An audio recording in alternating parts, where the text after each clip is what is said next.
We recently went to Thorpe Park Fright Nights in October 2020. The scare zones and mazes were all great. And in this video, we'll be ranking them all from worst to best. Let's launch into it.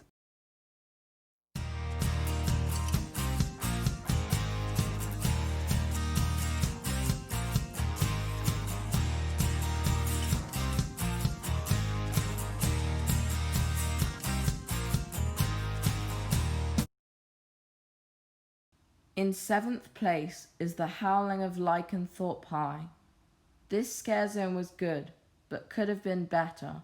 The interaction between the actors and guests was great, with actors targeting different people and chasing them around the area. They had some cool see-through masks, which were unique and fitted well with their characters. The main stage was quite good and the show was entertaining to watch. The zone could have had more actors to improve the experience. It would have been even better if the scares were more frequent and frightening. Compared to Amity, this scare zone definitely lacked an atmosphere. There wasn't much to see and we didn't feel the need to spend too much time there. Overall, we'd give it a 4 out of 10. Next up is the Swarm Invasion. It was great to see a follow-up to The Swarm for the first time this year. The actors were great and they had cool costumes. The area had a really good atmosphere, especially at night. It could have been better if there were many more actors in the area and if it was a bit more scary. It felt more like a few actors than a full scare zone. The idea as a whole is great, but it could have been improved. It has potential and we'd love to see it return next year. Overall, we'd give it a 5.5 out of 10. At number 5 is Amity High, High School Sucks. This was located in Stealth's Plaza, which was a great location for it. The performance and songs were amazing and it was a highlight of our day. The atmosphere of the whole area was so good and it was very fun to watch. We spent a long time there as it was amazing. After the show, they went round and scared the guests, which was cool. It could have had a bit more of a storyline, but it was very close to being perfect. Putting it at number 5 feels bad, but the quality of scare zones and mazes this year was just so good. We'd give it an 8 out of 10. At number 4 is the Festival Arena. The scare zone started with a show on the stage.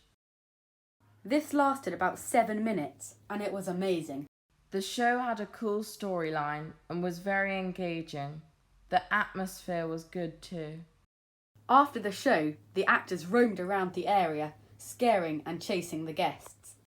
The zone was located in the centre of the park, next to Darren Brown's Ghost Train. There was a great amount and variety of actors. The only problem with the area was that it had a one-way system which disrupted the flow.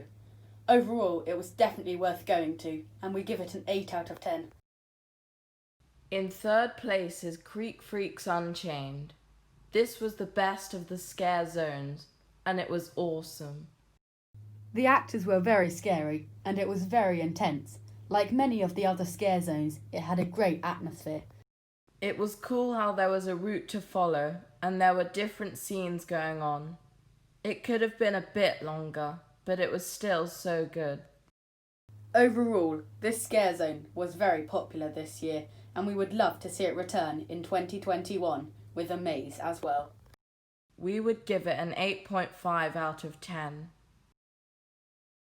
At number 2 is one of 2 upcharge mazes this year, Roots of Evil. This was a brand new maze for 2020 and we were very excited for it. It started off with an awesome pre-show where the story was briefly explained. Then you had to walk through the trees with many great jump scares from actors.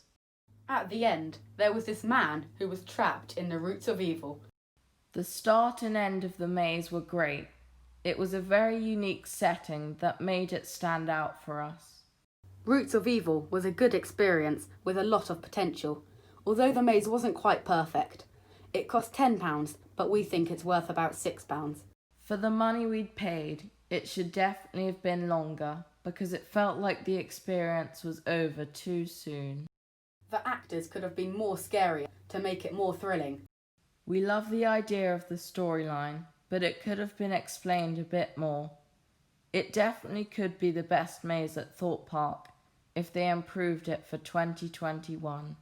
Overall, the pros outweigh the cons, and we would give it an 8.5 out of 10. At number 1 was our favourite maze, Platform 15. This maze has been at Thorpe Park since 2016 and has been very popular ever since its first year. This year was our first time doing it, and we absolutely loved it. Like Roots of Evil, it cost £10. We think it was definitely worth the money, as it was very scary and lasted a long time. The location in the woods near Loggers Leap was great and added to the eerie atmosphere. There were lots of actors all the time to scare you when you weren't expecting it.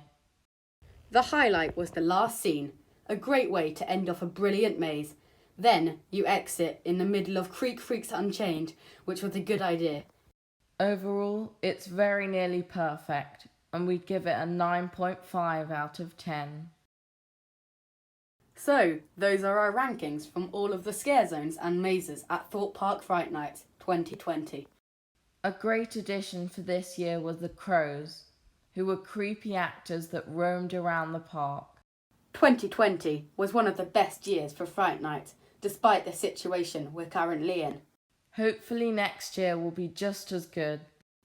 If you enjoyed the video, then make sure to subscribe, as we have a lot more videos like this coming in the future. Thanks so much for watching. Hit that break run.